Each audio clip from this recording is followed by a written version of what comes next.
Welcome everyone to another edition of NoDQ&A video right here on NoDQ.com and YouTube and wherever else you're watching this. Last night was the go-home edition of WWE Raw prior to the Royal Rumble. The Rumble is this Sunday live on pay-per-view. You can check out coverage at NoDQ.com, but for now, let's get down to your questions. With The Miz coming out at number 1, do you think they're going to have him run the Rumble till he and Orton are the last two? It's been a long time since they had someone do that. I feel it's time for it, and who better than The Miz? Well, I'm not really sure they're going to do that exact scenario because I think it goes against basic booking psychology. Normally in this type of situation, you have the babyface go the distance and go up against a heel who is fresh, or you have a babyface against two heels. The idea is that you want to have the good guy overcome the odds. So it's kind of reverse psychology to have the heel, be the one who's got the odds against him. But with that being said, I do think The Miz will have a extended run in the Rumble this year. I think he will go the distance to some degree, but it would surprise me to see him and Orton as the last two. But as they say in the WWE, anything can happen. With what Jericho said on Raw, do you think it's a possibility that he gave away a clue that he was going to win the Royal Rumble? Here's the thing about that. I think that WWE sees the WWE title match as the higher priority. So it would not surprise me to see Jericho win, since that's what WWE feels is more important, is the WWE title match. And, they've been talking about doing Jericho versus CM Punk. So what better way to start the build for that than to have Jericho win? And then also keep in mind that the hometown hero never seems to get the win in his town. And Randy Orton's from St. Louis. The Rumble's in St. Louis this Sunday. So, it'll be interesting to see if the guy in his hometown actually wins for once.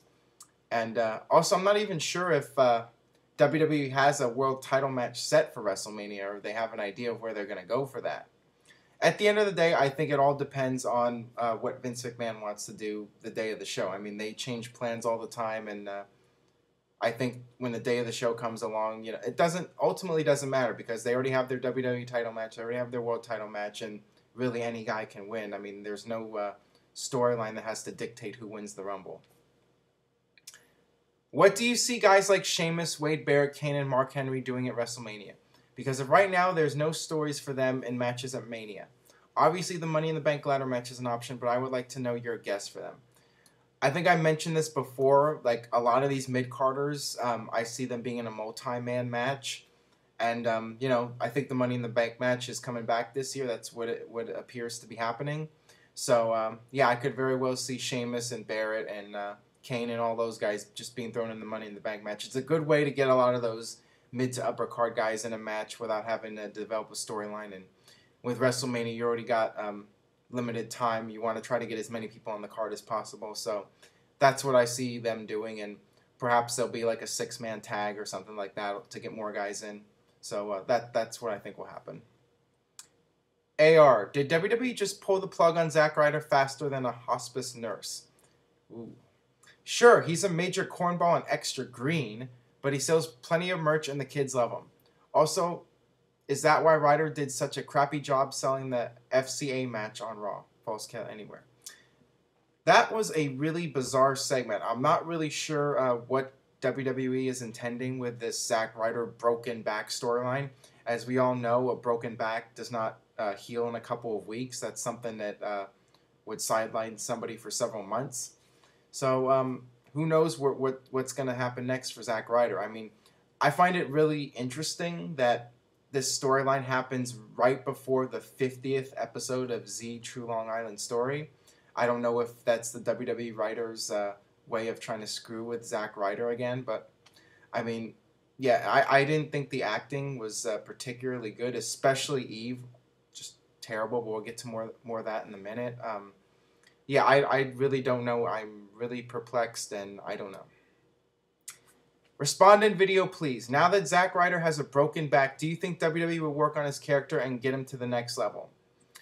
Perhaps that's some idea that they have in mind, that they want to just keep him off TV for a little bit and repackage him and have him come back with a more serious attitude, and he wants to get revenge on Kane, and no more comedy. He's down to business. Perhaps that's what WWE has planned, and maybe he'll be back in a few weeks, and they're just, you know, gonna say, oh, it wasn't a broken back after all, and, you know, they'll come up with some excuse. Like I said, I don't know. We'll have to wait and see. Hey Aaron, about 5 weeks ago, Bryan cashed in his Money in the Bank briefcase on Mark Henry and won the WWE Championship, which was overturned because Henry wasn't medically cleared. So how come the same thing didn't happen to Ryder?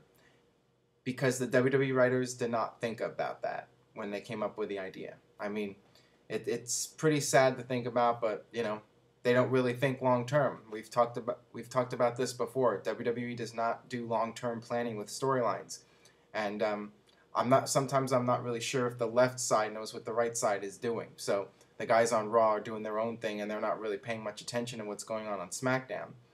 And yeah, I mean, it would be nice to have storylines that make sense and you know, stick to a set of guidelines and rules and not change it every week. But, you know, whatever. It's pro wrestling. Traditionally, it hasn't made all that much sense. You just watch it for the entertainment, bottom line. With the whole Eve, Ryder, Cena, and Kane angle, do you see a possible heel turn for Eve and Ryder because they will get tired of Cena getting in all these predicaments? Getting them in all these predicaments. Or one with Cena because he will get tired of everyone blaming everything on him. Once again, perhaps this is where WWE is going. Nobody knows at this point.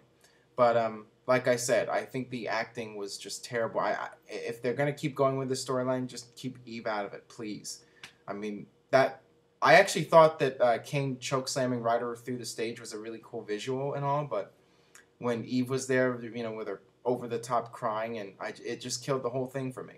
And I think it would be better off to leave her out of it. And yeah, I mean, if they're going to keep doing these serious angles, they really need to change Ryder's character a little bit and make him a little bit more serious too. So we'll see what happens. Alright, that'll do it for this edition of NoDQ&A video. Thanks as always for watching. Make sure you subscribe, youtube.com/NoDQCAW. And like I said, check out NoDQ.com for all the Royal Rumble coverage. And if there's any update on Zack Ryder, NoDQ.com will be the place to check out the updates. On that, we'll see you next time.